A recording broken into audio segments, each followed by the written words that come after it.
All right, good morning, everyone. Welcome. It is it is Tuesday. Tuesday. Good morning. Good to see you all. Hope you are doing well. It is 6:33 Central Time in the morning, and we're here to continue our Bible story readings. And where are we in the journey? Let's see, and where are we going today? So today we're going to read Deuteronomies 5 through 8. This is part two of Moses's passionate final pleas. So we started this whole journey a long time ago. We talked about just reading the stories, kind of skipping over things that weren't. And right now, we are in basically Moses's bedtime story to the Israelites.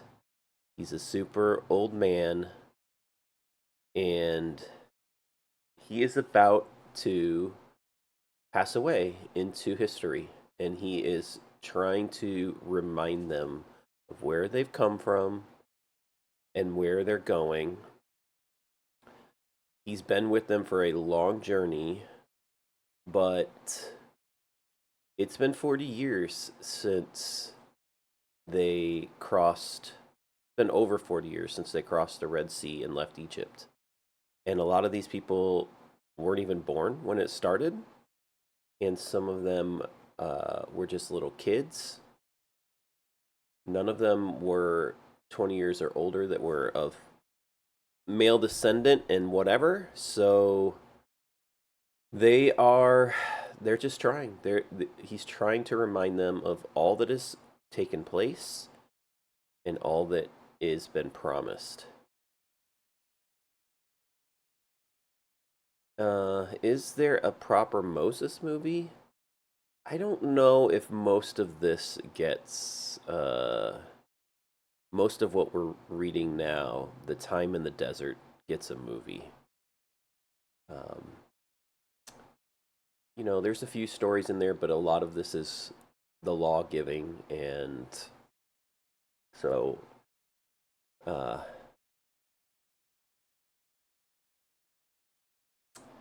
but there's plenty of movies about the Exodus for sure. There are plenty of movies. Um, that said, so we're going to read a little bit more of that passionate plea today, and then we're going to probably skip quite a bit because it goes back to rules and regulations. A little bit today is rules and regulations too, but it's really a passionate reminder of maybe the most important parts. And so let's get into it, and probably by Sunday on Easter, we will probably be starting the next book and starting the next journey, which is kind of a cool principle all coming together. Okay. By the way, hello again. Hi, Shockley. Hi, Asipla. Hi, Knox. Welcome, welcome. Glad you guys are here. Anyone else that's lurking, hello, welcome. Let's take a sip of our hot chocolate. It would be like Lost.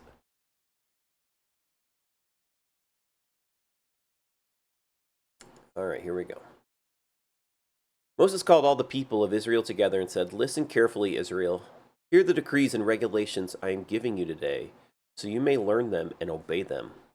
The Lord our God made a covenant with us at Mount Sinai. The Lord did not make this covenant with our ancestors, but with all of us who are alive today. At the mountain, the Lord spoke to you face to face from the heart of the fire.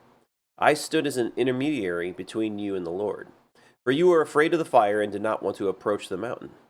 He spoke to me, and I passed his words on to you. This is what he said: I am the Lord your God, who rescued you from the land of Egypt, the place of your slavery. You must not have any other God but me. You must not make for yourself an idol of any kind, or an image of anything in the heavens, or on the earth, or in the sea. You must not bow down to them or worship them. For I, the Lord your God, am a jealous God, who will not tolerate your affection for any other gods. I lay the sins of the parents upon their children. The entire family is affected. Even children in the third and fourth generations of those who reject me. But I lavish unfailing love for 1,000 generations on those who love me and obey my commands. You must not misuse the name of the Lord your God. The Lord will not let you go unpunished if you misuse his name. Observe the Sabbath day by keeping it holy. As the Lord your God has commanded you, you have 6 days each week for your ordinary work. But the seventh day is a Sabbath day of rest, dedicated to the Lord your God. On that day no one in your household may do any work. That includes you, your sons and daughters, your male and female servants, your oxen and donkeys and other livestock, and any foreigners living among you. All your male and female servants must rest as you do. Remember that you were once slaves in Egypt, but the Lord your God brought you out with his strong hand and powerful arm. That is why the Lord your God has commanded you to rest on the Sabbath day. Honor your father and mother as the Lord your God commanded you. Then you will live a long life, full life, in the land the Lord your God is giving you. You must not murder. You must not commit adultery. You must not steal. You must not testify falsely against your neighbor. You must not covet your neighbor's wife. You must not covet your neighbor's house or land, male or female servant, ox or donkey, or anything else that belongs to your neighbor. The Lord spoke these words to all of you assembled there at the foot of the mountain. He spoke with a loud voice from the heart of the fire, surrounded by clouds and deep darkness. This was all he said at the time, and he wrote his words on 2 stone tablets and gave them to me. But when you heard the voice from the heart of the darkness while the mountain was blazing with fire, all your tribal leaders and elders came to me. They said, "Look, the Lord our God has shown us his glory and greatness, and we have heard his voice from the heart of the fire. Today we have seen that God can speak to us humans, and yet we live. But now, why should we risk death again? If the Lord our God speaks to us again, we will certainly die and be consumed by this awesome fire. Can any living thing hear the voice of the living God from the heart of the fire as we did and yet survive? Go yourself and listen to what the Lord our God says. Then come and tell us everything he tells you, and we will listen and obey." The Lord heard the request you made to me, and he said, "I have heard what the people said to you, and they are right. Oh, that they would always have hearts like this, that they might fear me and obey all my commands. If they did, they and their descendants would prosper forever. Go and tell them, 'Return to your tents.' But you stand here with me so I can give you all my commands, decrees, and regulations. You must teach them to the people so they can obey them in the land I am giving them as their possession." So Moses told the people, "You must be careful to obey all the commands of the Lord your God, following his instructions in every detail. Stay on that path that the Lord your God has commanded you to follow. Then you will live long and prosperous lives in the land you are about to enter and occupy." These are the commands, decrees, and regulations that the Lord your God commanded me to teach you. You must obey them in the land you are about to enter and occupy, and you and your children and grandchildren must fear the Lord your God as long as you live. If you obey all his decrees and commands, you will enjoy a long life. Listen closely, Israel, and be careful to obey. Then all will go well with you, and you will have many children in the land flowing with milk and honey, just as the Lord, the God of your ancestors, promised you. Listen, O Israel, the Lord is our God, the Lord alone. And you must love the Lord your God with all your heart, all your soul, and all your strength. And you must commit yourselves wholeheartedly to these commands that I am giving you today. Repeat them again and again to your children. Talk about them when you are at home, and when you are on the road, and when you are going to bed, and when you are getting up. Tie them to your hands, and wear them on your forehead as reminders. Write them on the doorpost of your house and on your gates. The Lord your God will soon bring you into the land he swore to give you when he made a vow to your ancestors Abraham, Isaac, and Jacob. It is a land with large, prosperous cities that you did not build. The houses will be richly stocked with goods you did not produce. You will draw water from cisterns you did not dig, and you will eat from vineyards and olive trees that you did not plant. When you have eaten your fill in this land, be careful not to forget the Lord who rescued you from slavery in the land of Egypt. You must fear the Lord your God and serve him. When you take an oath, you must use only his name. You must not worship any other gods or neighboring nation of the neighboring nations. For the Lord your God, who lives among you, is a jealous God. His anger will flare up against you, and he will wipe you from the face of the earth. You must not test the Lord your God as you did when you complained at Massah. You must diligently obey the commands of the Lord your God, all the laws and decrees he has given you. Do what is right and good in the Lord's sight, so all will go well with you. Then you will enter and occupy the good land that the Lord swore to give your ancestors. You will drive out all the enemies living in the land, just as the Lord said you would. In the future, your children will ask you, what is the meaning of these laws, decrees, and regulations that the Lord our God has commanded us to obey? Then you must tell them, we were Pharaoh's slaves in Egypt, but the Lord brought us out of Egypt with his strong hand. The Lord did miraculous signs and wonders before our eyes, dealing terrifying blows against Egypt and Pharaoh and all his people. He brought us out of Egypt so he could give us this land he had sworn to give our ancestors. And the Lord our God commanded us to obey all these decrees and to fear him so he can continue to bless and preserve our lives, as he has done to this day. For we will be counted as righteous when we obey all the commands the Lord our God has given us. When the Lord your God brings you into the land you are about to enter and occupy, he will clear away many nations ahead of you: the Hittites, the Girgashites, the Amorites, the Canaanites, the Perizzites, the Hivites, and Jebusites. These 7 nations are greater and more numerous than you. When the Lord your God hands these nations over to you and you conquer them, you must completely destroy them. Make no treaties with them and show them no mercy. You must not intermarry with them. Do not let your daughters and sons marry their sons and daughters, for they will lead your children away from me to worship other gods. Then the anger of the Lord will burn against you, and he will quickly destroy you. This is what you must do. You must break down their pagan altars and shatter their sacred pillars, cut down their Asherah poles and burn their idols. For you are a holy people who belong to the Lord your God. Of all the people on earth, the Lord your God has chosen you to be his own special treasure. The Lord did not set his heart on you and choose you because you were more numerous than other nations. You were the smallest of all nations. Rather, it was simply that the Lord loves you, and he was keeping the oath he had sworn to your ancestors. That is why the Lord rescued you with such a strong hand from your slavery and from the oppressive hand of Pharaoh, king of Egypt. Understand, therefore, that the Lord your God is indeed God.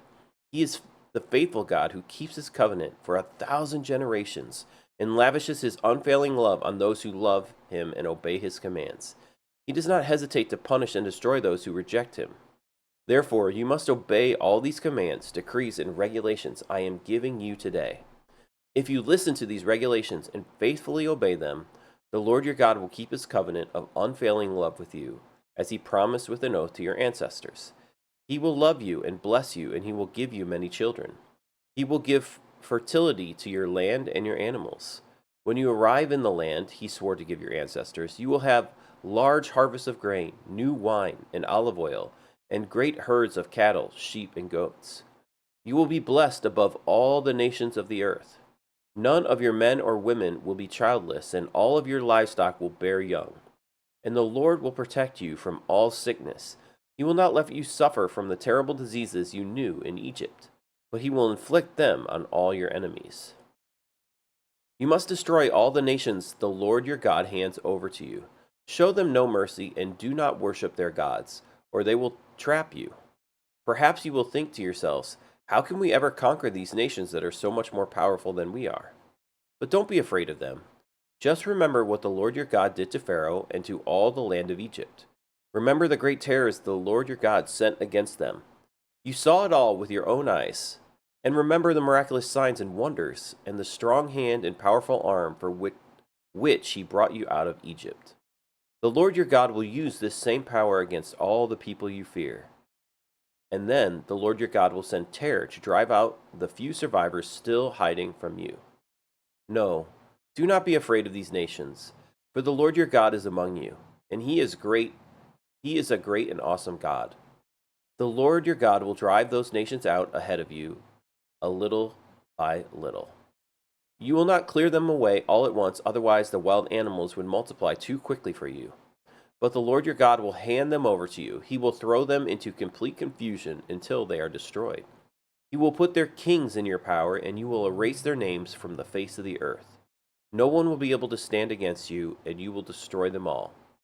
You must burn their idols in fire, and you must not covet the silver or gold that covers them. You must not take it, or it will become a trap to you, for it is detestable to the Lord your God. Do not bring any detestable objects into your home, for then you will be destroyed just like them. You must utterly detest such things, for they are set apart for destruction. Be careful to obey all the commands I am giving you today, then you will live and multiply, and you will enter and occupy the land the Lord swore to give your ancestors. Remember how the Lord your God led you through the wilderness for these 40 years, humbling you and testing you to prove your character and to find out whether or not you would obey his commands. Yes, he humbled you by letting you go hungry and then feeding you with manna, a food previously unknown to you and your ancestors. He did it to teach you that the people do not live by bread alone. Rather, we live by every word that comes from the mouth of the Lord. For all these 40 years, your clothes did not wear out, and your feet didn't blister or swell.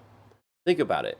Just as a parent disciplines a child, the Lord your God disciplines you for your own good. So obey the commands of the Lord your God by walking in his ways and fearing him. For the Lord your God is bringing you into a good land of flowing streams and pools of water, with fountains and springs that gush out in the valleys and hills. It is a land of wheat and barley, of grapevines, fig trees, and pomegranates, of olive oil and honey. It is a land where food is plentiful and nothing is lacking. It is a land where iron is as common as stone, and copper is as abundant in the hills. When you have eaten your fill, be sure to praise the Lord your God for the good land he has given you. But that is the time to be careful. Beware that in your plenty you do not forget the Lord your God and disobey his commands, regulations, and decrees that I am giving you today.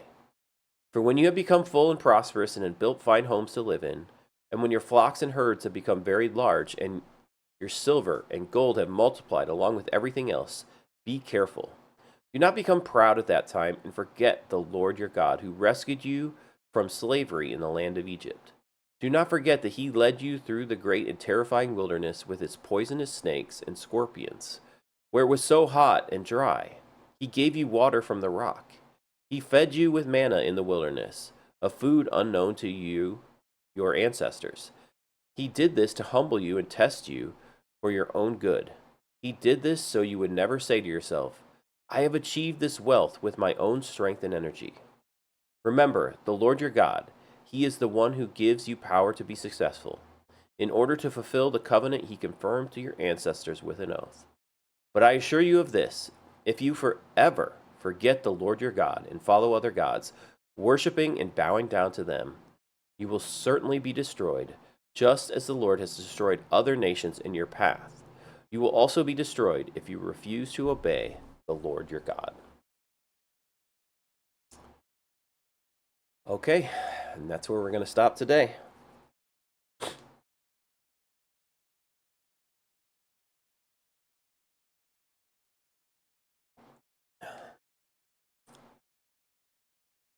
So, in my house, my kids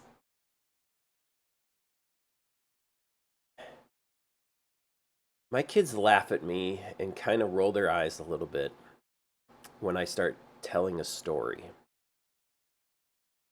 They call it a dad speech.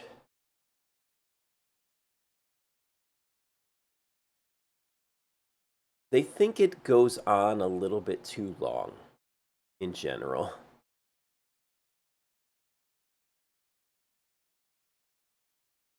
And I think that the majority of what I'm trying to say is I try to say it over and over and over again because children have a hard time listening the first time.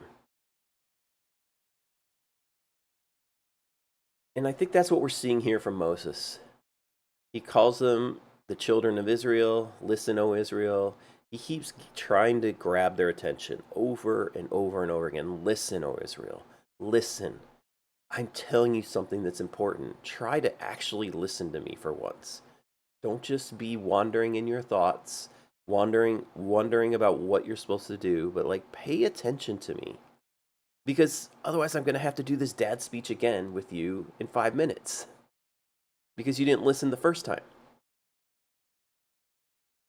And so, yeah, I wander on a lot of times when I do these dad speeches. I circle back and say the same thing over and over again. I want them to know it's important. And this is what Moses is saying. These things are so important. We started with the 10 Commandments today. They're so important. They're fundamental to your life, Israel.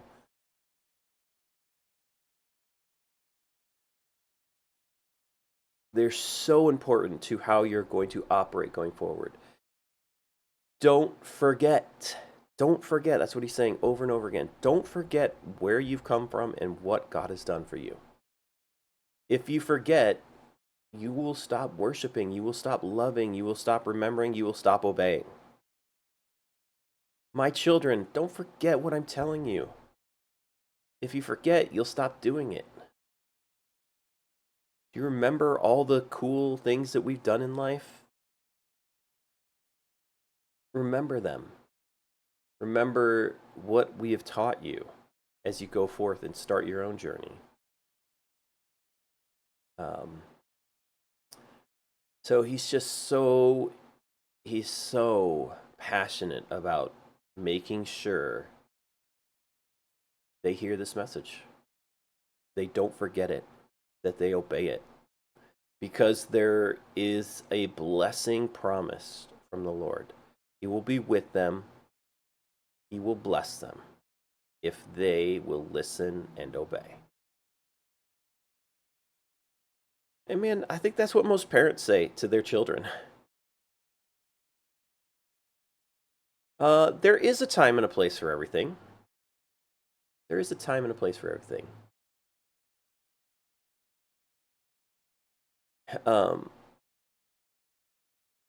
But there's definitely a time and a place for listening to an elder who is telling stories of past and telling of the ups and downs of life and how they've come through it and how God has sustained them through that. It's such a great story to listen to. And so the time and place is to sit and listen.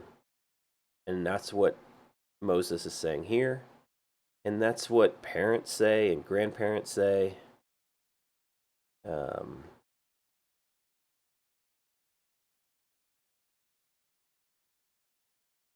So yeah, the repetition is worth it. It is worth it to say it over and over again. When you are so passionate about something, oftentimes we scream or yell or get like animated. But just the consistency to say it over and over again. Yeah, I mean, you have to have a desire to learn. And to want to learn, you have to be willing to listen. And so you hear this little segment here. This was 40 years ago that they got the 10 Commandments, and none of these people were really of age probably to listen. But God spoke to them through the fire on the mountain. This was back at Mount Sinai when the 10 Commandments were originally given. And the people heard it, were afraid of God, and said, "Moses, you go listen from now on. Don't let us hear his voice anymore." And it's not exactly what Moses wanted, but he acquiesced to it because God said, "Okay, let that be what they wanted. It's good enough. Like, that's good enough." He would have kept speaking to them. Who hears the voice of God? But the people God has chosen to speak to. He has chosen to speak to them, to hear the voice. So many people have said, "I just want to hear the voice of God. I would do something different."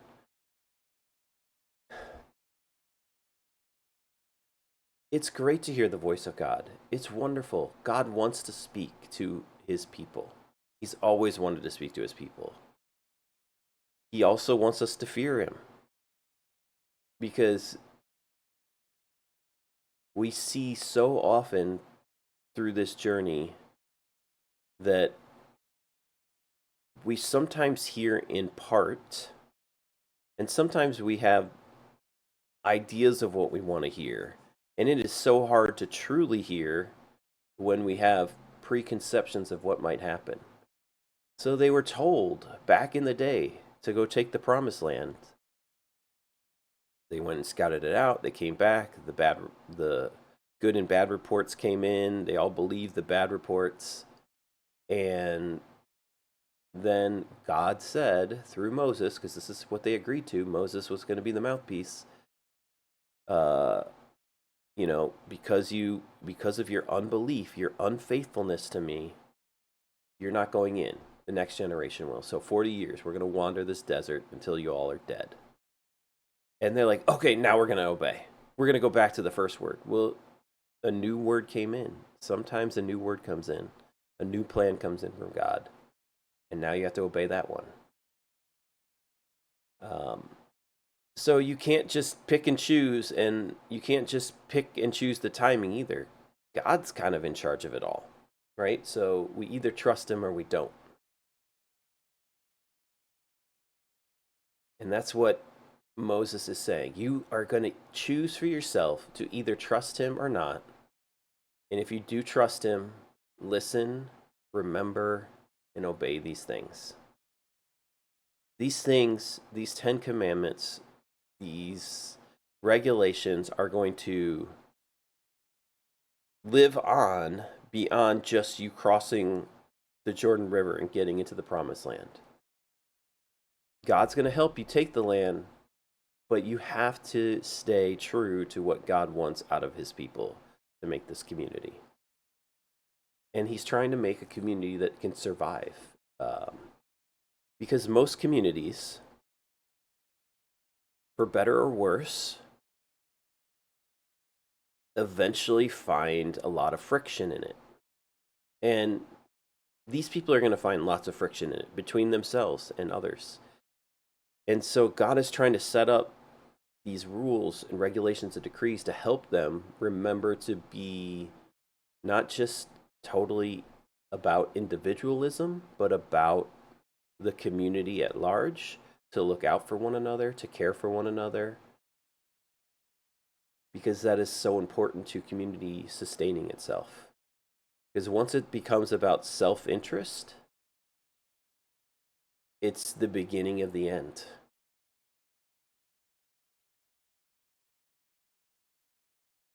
So, okay. So he's come for a people group. He's come for a whole people group, and he wants a community to be together, to be faithful on this journey to follow his decrees and regulations. And he wants it to be an example as well to the nations around them. That's what he said. You're going to be a nation, you're going to be an example to other nations of what it looks like to obey God.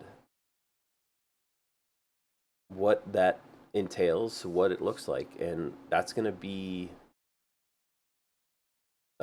it's going to shine bright sometimes, and it's going to look pretty muddy sometimes, depending on how you're doing with this land, with not just in this land, but with following these instructions here. So how much do you remember? Do you remember how good God was to you? How much do you follow him? Okay. And then to bring it to our personal level, right? I said it before. Listen to those around you. Listen to those who have gone before you. Remember what your parents said, your grandparents. Remember what the leaders around you have said in different organizations you're in. Take those things to heart. Become a better person and a better community member wherever you are. That you're encouraging others and trying to make sure the community as a whole does well.